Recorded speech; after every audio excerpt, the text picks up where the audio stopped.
Bible study wrap up from KWI last week. Truth, the Jesus way. We're in the book of Matthew with the Sermon on the Mount.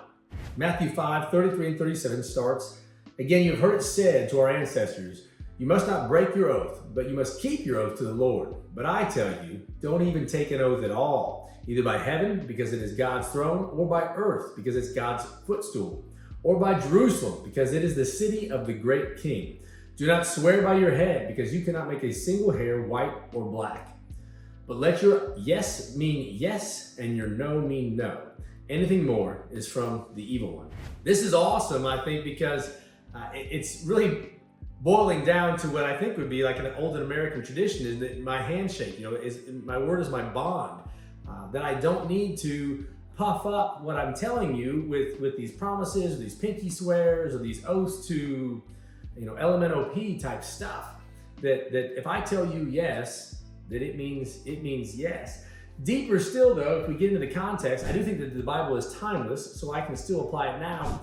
But if we pull back the veil of what it was to live in Jesus' time, what you're actually seeing is Jesus speaking out against some of the things that the Pharisees were doing in their oaths. They were actually trying to find loopholes to get out of some of their promises they were making. And we find that if we put these, Matthew 23 next to Matthew 5. So in Matthew 23, 16 through 19, he says, "Woe to you blind guides who say, whoever takes an oath by the temple, it means nothing. But whoever takes an oath by the gold of the temple is bound to his oath." You see how they've, So if I swear to you and I don't cross my fingers, then I've got to do it. But if I swear to you and cross my fingers behind my back, then I'm okay. "For which is greater, the gold or the temple that sanctified the gold? Also, whoever takes an oath by the altar, it means nothing. But whoever takes an oath by the gift that is on the altar is bound to the oath. Blind people," Jesus said, "for which is greater, the gift or the altar that sanctifies the gift?" So ultimately, Jesus is getting to not the legal aspect of these oaths and which is right and which is wrong, but essentially wipe all that clean. Let your yes mean yes and your no mean no. Just tell the truth. Just tell the truth. Don't say things that you don't intend to uphold. Numbers 23:19. "God is not a man that he might lie, or a son of man that he may change his mind. Does he speak and not act, or promise and not fulfill?" This text right here is calling us, if we're a Christian, and our whole goal, I think, is for me anyway, is to become more Christ-like. These fruits of the Spirit that I have, or these gifts of the Spirit. I have more of some gifts, and I like to use those, right? So maybe that is the teaching right now, or the gift of prophecy and interpreting the Bible and letting people know what it means. But those gifts that I lack in, I don't think that gives me a pass that I don't need to be hospitable. I think it means that I need to work in those areas to build them up, right? Because Jesus had, the 100% on all gifts. And if I'm striving to be more Christ-like, then that's what I should be doing. If I am to emulate my Father in heaven, it shouldn't be by trying to find ways to break promises. I should let my yes mean yes and my no mean no. And I think this is good regardless of your religious affiliation, that if you are a truth teller, that people can trust you, that's going to take you a little further in life than the opposite. Proverbs 10:9. "The one who lives with integrity lives securely, but whoever perverts his ways will be found out." Again, lots of truth here. I love the Bible. It's timeless. When you need some good things to sort of champion your life around, I think the sayings of the Bible are awesome. So if you live with integrity, if you are who if you are doing the right thing when no one is looking, that would be my definition of integrity. You're doing the right thing even when it doesn't count, when no one's watching. You can live securely, and people will bank on that. But whoever perverts his ways, eventually it's going to be found out. You can only keep that skeleton in the closet for so long. James 5:12. "Above all, my brothers and sisters, do not swear either by heaven or by earth or by any other oath, but let your yes mean yes and your no mean no." And James is the brother of Jesus. At the time of the Sermon on the Mount, I don't know that James was in tune with Jesus there, but and that is a testament to the fact that Jesus is who he said he was, because his family, James didn't accept him as the Christ to begin with, but here he is. He's got his own book in the Bible there, not his book, but God's book. Don't hear me wrong, but this is the brother of Jesus reiterating what Jesus said on the Sermon on the Mount. Just tell the truth. Just don't make promises that you don't intend to keep. Now, are there some times when we make a promise and it has to? I don't know what. I promise I'll make your birthday, and then my plane is delayed, or whatever. Of course, I guess. But then again, I don't think I wouldn't start by making these. I wouldn't start by promising or oathing things up then, right? Because there are things outside of your control that you can't control. So yes, I intend to make your birthday party. That I just. And again, that's going in a whole different direction. You all know what we're talking about when we abuse promises or say something that we don't intend to actually uphold. Hebrews 6:17-19. Because God wanted to show his unchangeable purpose even more clearly to the heirs of the promise, he guaranteed it with an oath. So God gives oaths. I think, so in our study, we're going to now transition from, hey, Jesus said, don't give oath. Don't make goofy oaths nonchalantly for no purpose at all. Just let your yes mean yes, your no mean no. But is Jesus saying that all oaths are bad? No, I think I can still, swear an oath and join the military. That's not what Jesus is saying. He's not saying that all oaths are bad. He's saying that making it commonplace or designing oaths that in your mind are breakable, I guess, that is goofy. That is, be a truth teller. But the oath in and of itself isn't bad. Again, kind of like money isn't bad. Guns aren't bad. If you're for the Second Amendment, you believe that bad people use guns to do bad things, but the gun itself does nothing. Sex is a gift from God. Does the devil pervert that? Yes. Here, an oath. God gives oaths. God gave us an oath, covenants. So are they bad? No. Does the devil take that covenant and now we create these different oaths that we can break with pinky swears and crossing our fingers? Yes, that's the perversion of the devil. So in Hebrews 6:17-19, we're seeing that. So that through two unchangeable things in which it is impossible for God to lie, we who have fled for refuge might have strong encouragement to seize the hope set before us. We have this hope as an anchor for the soul, firm and secure. It enters the inner sanctuary behind the curtain. So essentially, God has made a promise to us. And you can see in the Bible, there were certain covenants made. The rainbow in the sky. Don't let the culture rob you of what the rainbow truly stands for. And that is God's promise to us that we will not, the world will not be destroyed again with a flood.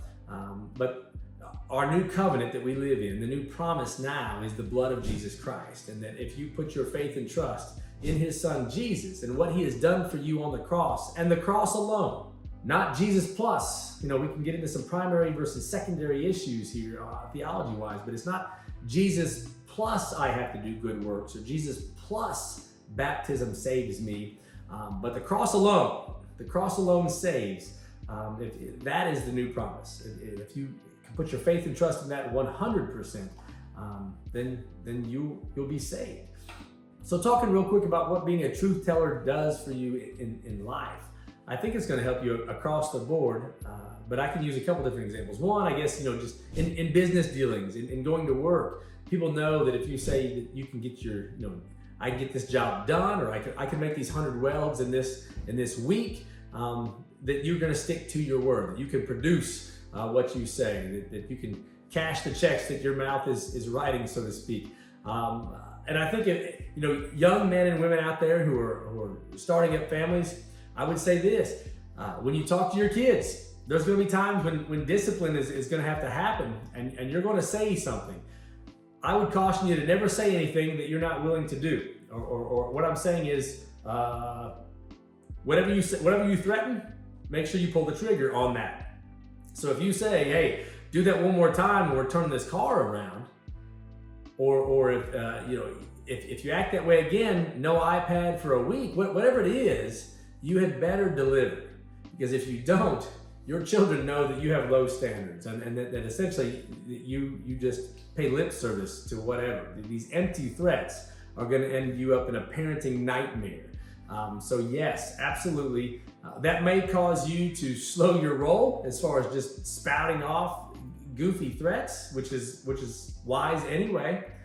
But it's also going to allow your children to know and respect that when mom and dad say it, they mean it. All right, and you view your Heavenly Father the same way. God doesn't talk unless there's something to say, and He's going to carry through with it. He's not just chittering and chattering, goofy stuff. His threats are for real. His love is for real. His promises, read the Bible and you can see them being fulfilled. They are kept. So that is awesome because we can know and trust Him, and I have confidence, and that is my hope. I don't have a blind hope. I don't walk around with my eyes closed, fumbling in the dark on a tooth fairy God. I have a God who has proven Himself over and over. The prophecies made, prophecies fulfilled type of God. So that's my hope. It's the trust in things that I know, not the absence of fact, and place it with fictional Santa Claus type of hope.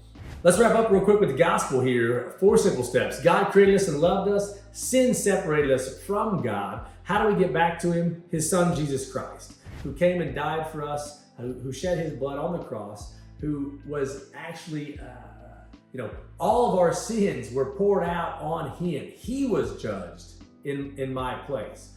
So if I trust in that, then when I go to God on my judgment day, it is appointed for man to die once and then the judgment. When I go into judgment, if my hope and faith is in Jesus Christ and what He has done for me on the cross, then I have no bill to pay. It's done. And then the 4th step is that the choice is yours. I want to take a quick moment to say, because there are a lot of truths in the Bible, and some people want to twist and pull and tear those. So how is it that if I was to go to hell today, maybe the possibility of me being there for eternity for a finite crime doesn't make sense? And how come Jesus only had to die for 3 days to pay my debt? Well, it'd be kind of like this.